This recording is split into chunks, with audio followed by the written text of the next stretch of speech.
10 years ago, armed with only a cheap welder and a grinder, I built this. I made it from a lawnmower and the front end of a snowblower.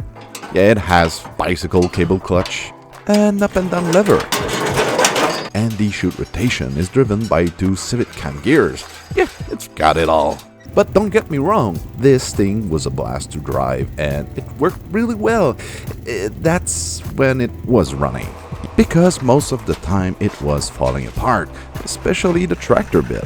Mowers are made to run in summer and not to plow through 3 feet of snow during winter, I guess. Anyway, I have in mind other projects for some bits and pieces of this machine from hell, so I'll cut what I need and scrap the rest. Oh, by the way, did you know about the crazy carpet trick in the chute? Yeah, it works pretty well. Yeah, you should try it out.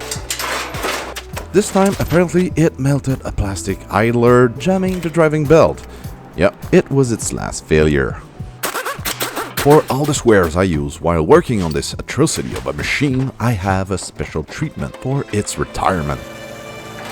Ha! Die, piece of shit! Okay. Well, thanks. Okay, that was lame, I know. While I take care of the corpse, let's start the real snowblower build. So this is a 44-inch Burco, made by Burcomac in Quebec. Yes, I bought local for once. I bought it used for almost nothing. We're talking 250 Canadian pesos. And that's nothing in the snowblower world. Alright, bear with me, but normally it's driven by a belt that spins this pulley, which drives this chain, who drives a shaft going on one side to drive the auger, and on the other side to drive a 90-degree gearbox that spins the impeller. Whew. Except a bit of rust and some poked hole in the impeller's casing, it's in really good shape. I mean, I'm used to work on a worn-out 40-years-old Massey Ferguson, so now for me, anything is almost in pretty good shape. I tried to remove the impeller using a puller, but it was really stuck in there. From rust. Yeah, so I brought the big guns.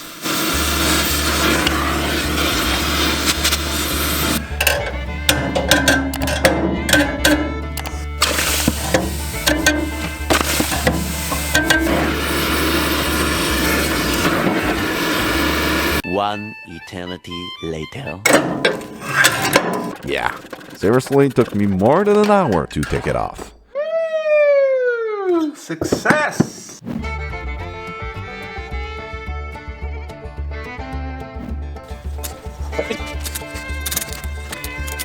There we go. Okay, I will have to modify a bit this 90-degree gearbox because I wish to connect directly the PTO shaft to it. To do so, I'll extend the impeller shaft on one side. Yeah, it's a procedure that I've done in the past for my car lift, but it was a cast iron casing and this one is made out of aluminum. So yeah, I will have to be very careful and gentle when machining it. After I cleaned up my mess, I took measurements and went to town on the computer to design the new snowblower. This is not the sound of a computer. Ah, better, thank you. Well, got this.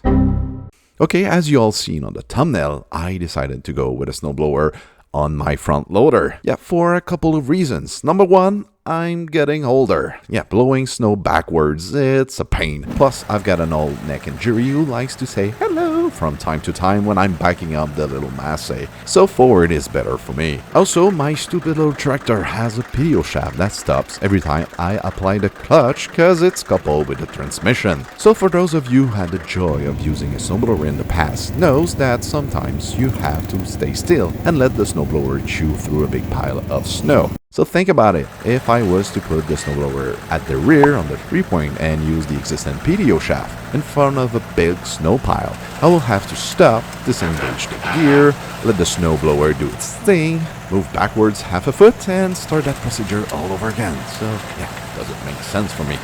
And lastly, I think it's a better content to see someone build a front loader snowblower than a traditional rear-mounted 3-point snowblower.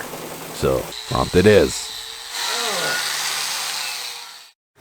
Again, using recycled material, I'm gonna start by building the attachment bit that will connect the snowblower to the SSQA on the tractor's loader.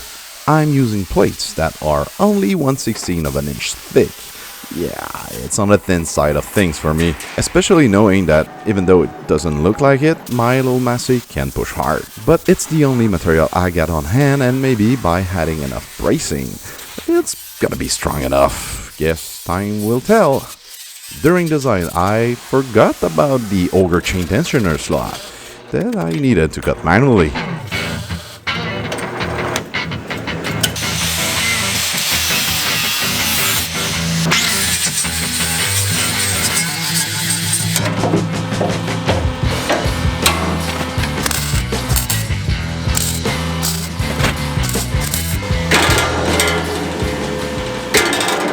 Right, okay, at this stage it's still flimsy, but I'm gonna add a few more plates so it should get stiffer.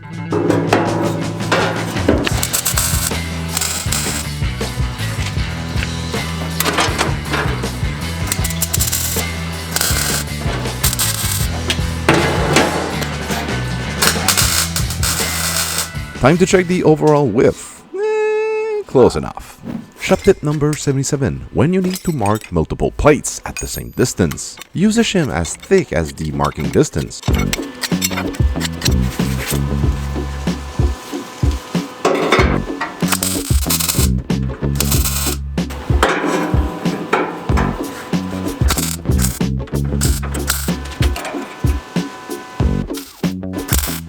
For the ears, I had it 1/4" plates on both sides, cause I'm pretty sure the 1/16 won't cut it. I know the connection bit I just had it is kind of funny looking, and the reason for this design is to have the driving PTO shaft under the SSQA attachment. That way it would be easier to take off the snowblower from the loader. Checking for chute clearance. Not that I'm doubtful of my designer skills, but you know, as they say, better check under the skirts so no one gets hurt? Not sure if I'm getting the meaning of this one either. Huh. Oh, I've got another one for you. We're always a grinder away from... Let me know down below what you think it is, but only wrong answers.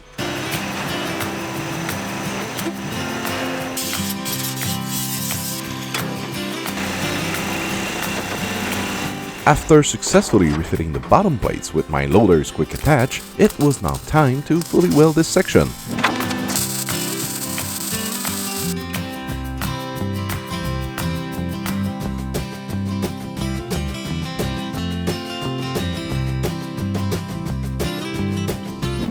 Right, let's tackle the electrical swivel chute mechanism, and I'm gonna start by making a coupler from scratch.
Yes!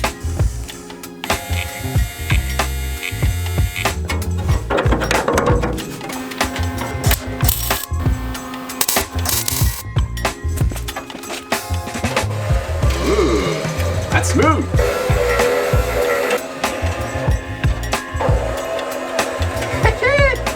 It works! Okay, everything seems to work fine, but I don't like how the motor wobbles. Maybe I can fix this by oversizing the bushing bore. Damn it!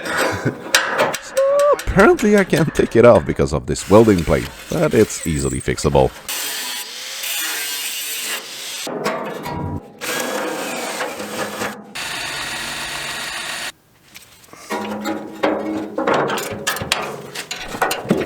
Okay, it's not perfect, but with a side-by-side comparison, I think it improved a lot. And at least this way, I think I extended the motor's bearings life quite a bit.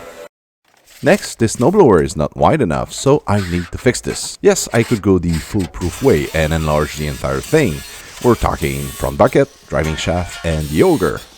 Or, as you figure it out by now, I could go the simple route and just add flaps on both sides.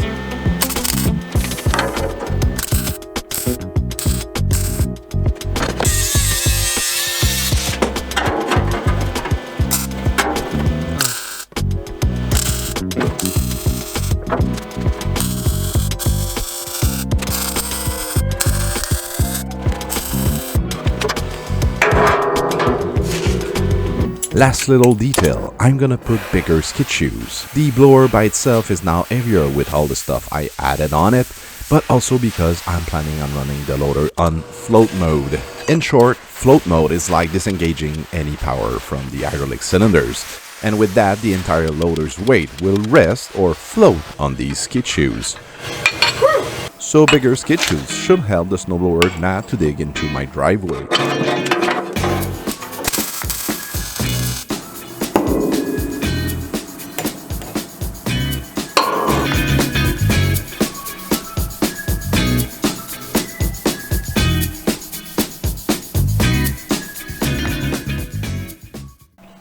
Excellent, now let's start working on the powertrain section. First, I need to extend this shaft, and I cannot machine a brand new shaft because the bevel gear is tightly pressed on this shaft and I don't want to damage it by trying to removing it. Also, I need to drill a hole in the casing, so I roughly leveled and centered it to my milling machine using the casting rough surfaces.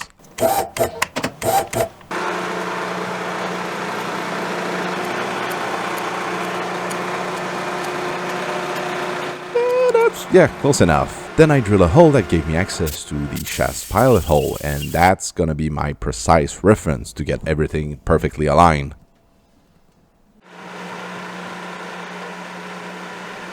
So by roughly centering the gearbox, only using its outer shell, I was only a few thou off. That's kinda surprising.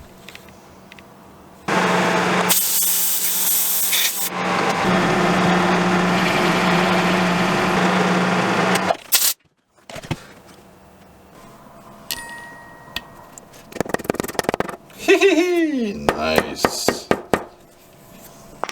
Now I need to modify the shaft, but I can get the bearing out from the section that was supporting the impeller. I don't know what is forming that black extra layer. Is it rust? But a bit of sandpaper should take care of it.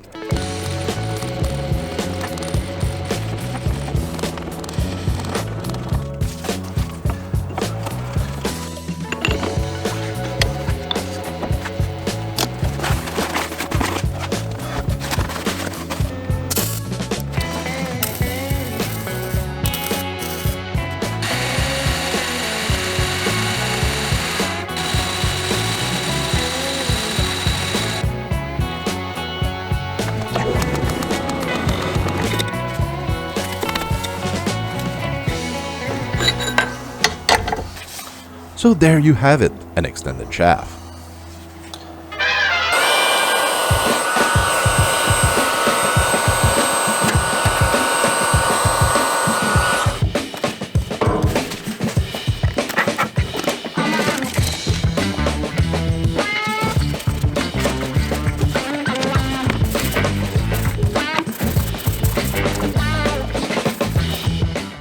I even took the time to repair the damaged impeller, because tight clearance between the impeller and its casing is key to blow better and further the snow. Oh, and just in time, I received from Vevor my PTO shaft. It's well built and got no play in it, and for the price, it's kinda hard to beat, so again, thanks Vevor. Instruction, who needs that? Cause I won't. This extendable PTO shaft is really too long for my needs, so I'm gonna cut it almost in half. I just need to remove the plastic guards. Let me check. Really? Oh.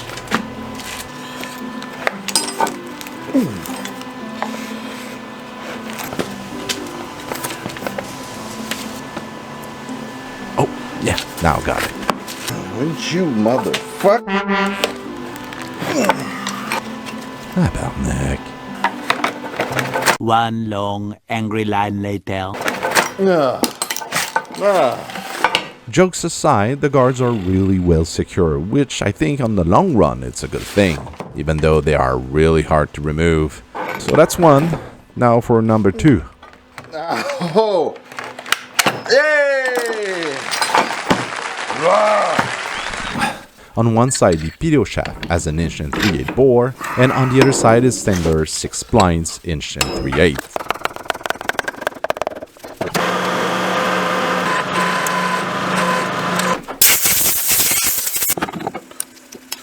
And with the PTO shaft done, I can now rebuild the gearbox.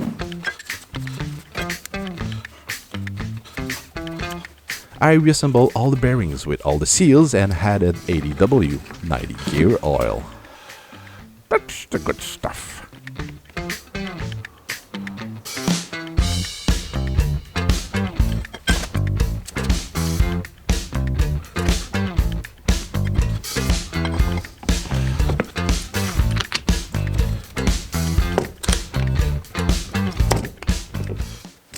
I've got some rust in one of the couplings, so shop tip number 78. Make a small groove in the shaft and slide a sandpaper strip, and voila! After a generous coat of NTCs, it was time to put back together the entire snowblower.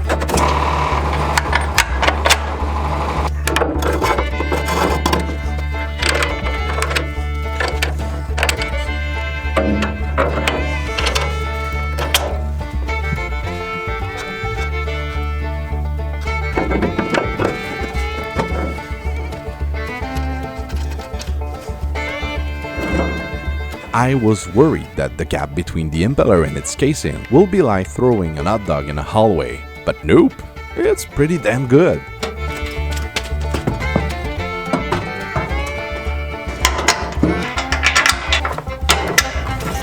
One downside of adding flaps to enlarge this snowblower is their hovering distance with the auger, cause you understand that with a big overhang you're gonna left more snow when you're getting close to a building wall or vertical structure. But since I cut and started the flaps as far back as I could, it's pretty damn good.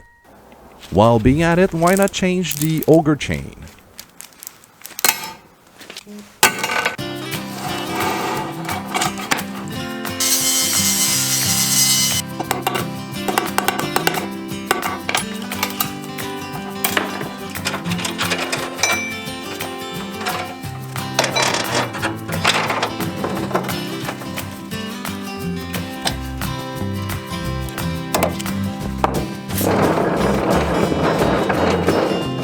The snowblower project is one of those projects you think it's gonna be done in 1 or 2 weekends, but no, there's still a lot more to do, and that's why I'm gonna end this video here.